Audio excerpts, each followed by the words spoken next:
wish I could take a ton of credit for it, but the coaches back home get most of the credit.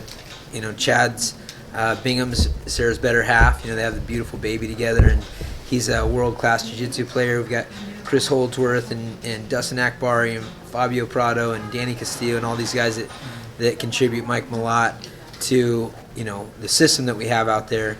And Sarah is such a professional.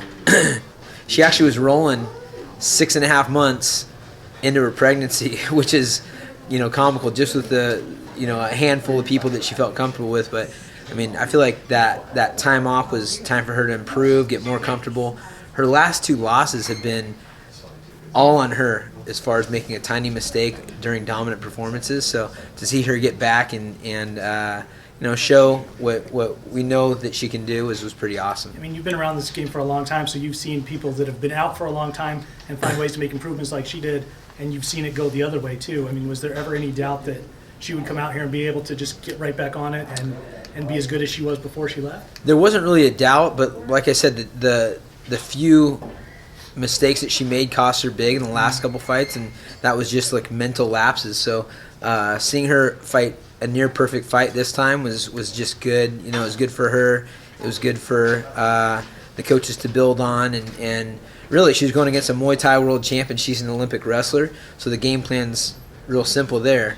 But Sarah wasn't in any danger with the stand-up. She's super comfortable, footwork and defense on point. So that's stuff that she's improved on over the last couple of years. Is this kind of thing, still running the gym and then being able to corner people and do some coaching, is it keeping you satisfied? And that's the easy way to get to, what's your future? What's going on with you right now? For me, I'm just enjoying myself. I've got a lot of stuff. And like I said, I have a big staff back home that every single coach is in the corner for these guys. Joey Rodriguez has done a ton of work with Sarah on her hands, and like I said, Chris Holdsworth and Danny and Mike Malott and the guys that are contributing on a daily basis to running our practices. For me, I'm in the gym. I live a mile and a half from the gym. It's what I know, and also doing a bunch of other stuff on top of having a couple fights this year, which has been so much fun. Even in the loss, I had felt like it was Christmas getting in there and throwing down. It's just something that I enjoy. So I'm not sure what's next for me necessarily. Of course, the UFC's, even in my retirement, is throwing out opportunities for me to fight, dangling the bait, and we'll see. We'll see what happens with that. The weight class is in a spot where I don't think it's ever been like this before. So many champions and decorated guys and exciting fighters, guys that you don't really know as the staple names that are just as dangerous as the guys that have made it, like the Aldos and the Cruzes and the TJs and the Codys and so on. Frankie Edgar, these guys are all legends in my opinion in the sport. And so being in a division right there where you've got the next up-and-comers that are chomping at the heels and trying to make names, etc., is fun. So we'll see what happens with me, and as of right now, I'm just enjoying being a dad and living each day in the moment and having fun. Is it just a matter of them dangling the right bait in front of you or catching you at the right moment? Yeah, I stay in great shape. Yeah. In my retirement, I was really retired, meaning wasn't thinking about fighting, etc., other than they were offering me fights here and there. And over that time, I stayed in great shape. My weight got a little away from me, and I wasn't doing any sparring other than a couple of rounds with Chad Mendez and Cody Garbrandt every once in a while, or some new guy comes in the gym that you got to get your hands on him just to test the water. But I was few and far between. But I was really heavily into the grappling stuff because that's one of my favorite and safest ways to train. And so I stayed in great shape, but getting in the fight mentality is a different animal. It took me a couple months into teasing myself to get fight ready, but I'll stay fight ready at this point.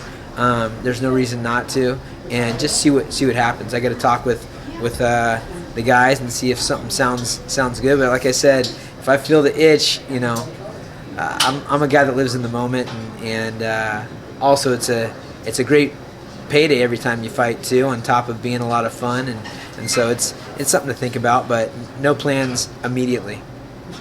As far as being in the moment, if they were to dangle something, would you prefer it be, you mentioned earlier, a young up-and-comer guy, or one of these kind of legends like yourself? You rattled off a few of them. A lot of them you've already faced in one capacity or another. Which kind of would you prefer? I just want the fights that are going to matter. I think the fight against Peter Yan was one that was intriguing to me because, first and foremost, he's got a lot of, although not the general public knows him that well, he's got, with the diehard fans, they understand what a dangerous guy he is.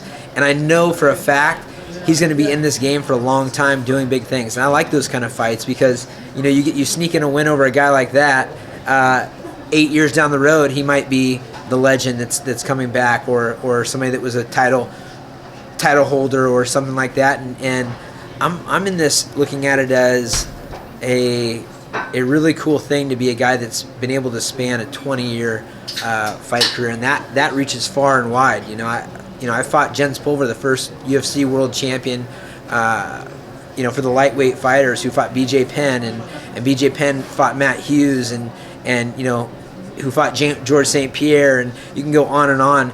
To have a career that spans maybe 40, 50 years, if you could, do the 7 degrees of Kevin Bacon or however you want to slice it, I like that. And so fighting a guy like Peter got my blood flowing. If I find someone else that gets my blood flowing, may jump in there. But other than that, I'm just kind of chill. What year was your first pro fight? 2003.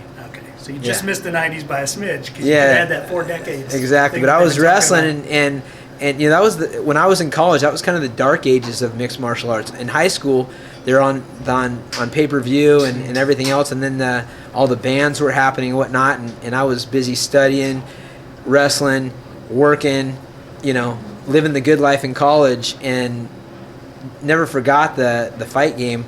But there was a lot of stuff happening, like the dark ages with Frank Shamrock and Militich. Those guys didn't ever really get the shine that I think they should have because it was underground. So I got into the mix and was just loving it.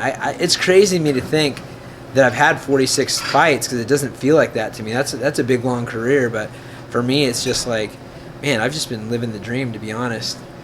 46 is a lot of fights. Is there? I know you're taking a day at a time. 50 is such a perfect round number. Yeah, it is a round number. Trust me, when you're a lifetime fighter that loves it, you think of all sorts of excuses to get yourself back in there. But 50 is a nice round number. Having a couple of big super fights is always exciting. When I came back, and I had said this in an interview right after I retired. Ariel Helwani was asking me if I would come back, and I said, maybe when I'm 40. Just like a life hack, and then I was saying to myself, I got 4 fights on my contract. Maybe I'll do 4 fights after 40, just doing this kind of stuff. And then, I'm 2 into 4 fights after 40, so maybe I'll do 2 more. Who knows? We'll see. I love to fight, though. You guys know that. I mean, the hardest part about a loss is making it. I got a video. I should probably post a video of me comforting my grandma, my mom, showing, I just got a couple stitches, no big deal, hanging out with the baby, you win, you lose in sports in general, and for the guys that understand football and basketball and soccer, the naysayers aren't ever like, oh, should the whole team that lost in the Super Bowl retire? And it's like, no, you never hear that. Our game is a fun sport, and I've luckily lived a healthy lifestyle from the womb, thanks to my parents, and outside I haven't lived an abusive style, so I've been able to stay young, but you don't want to be doing this thing forever, so I'll be smart about it and yay or nay opportunities as they come. Thanks, man. Cool. Got it, guys.